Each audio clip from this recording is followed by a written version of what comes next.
Today, I am going to teach you guys a couple of inversions, and what you might want is to be near a wall, and if you're at home, you might want to have some pillows or something soft around you just in case you fall, because that is a part of the inversion practice sometimes. So what we're going to do today is learn how to do tripod headstand and supported headstand.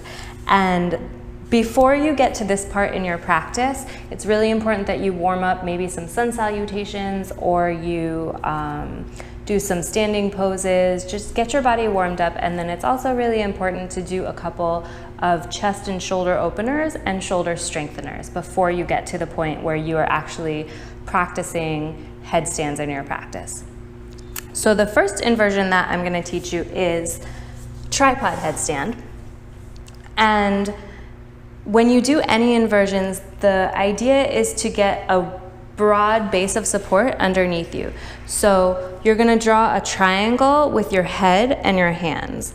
And your head goes right here, your two hands go right there, and you've got this nice big triangle to work with so that you're really good and supported. So you're going to put the crown of your head on the ground, and your hands go right underneath your elbows. And then from here, you have a couple options. You could lift your hips like downward facing dog, or you could bend your knees and put your knees on top of your elbows.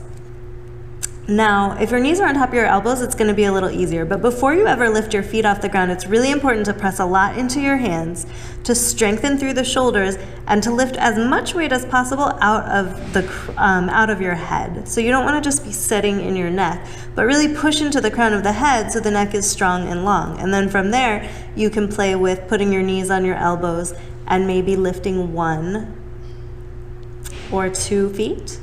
And then from here, you could even extend your legs. And now the wall is back here in case you need to put your feet on the wall.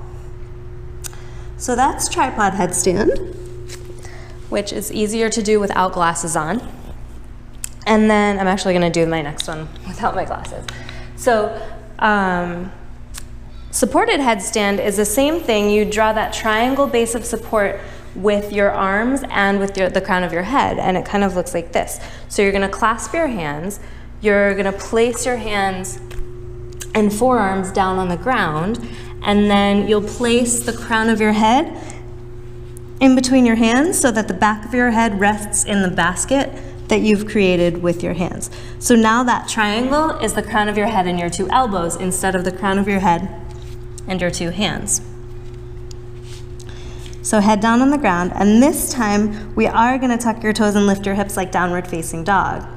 And this is going to put most of the weight in your head. So from here, push into your elbows, almost like you're trying to lift your head off the floor. And if you can even play with lifting your head off the floor, that's a nice way to practice strengthening your shoulders for this one.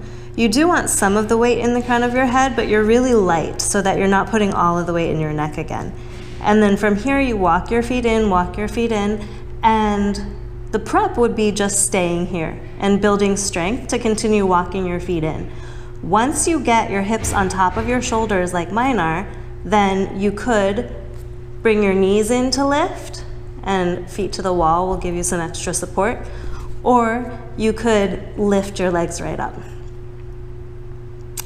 So those are the headstands that you can practice today.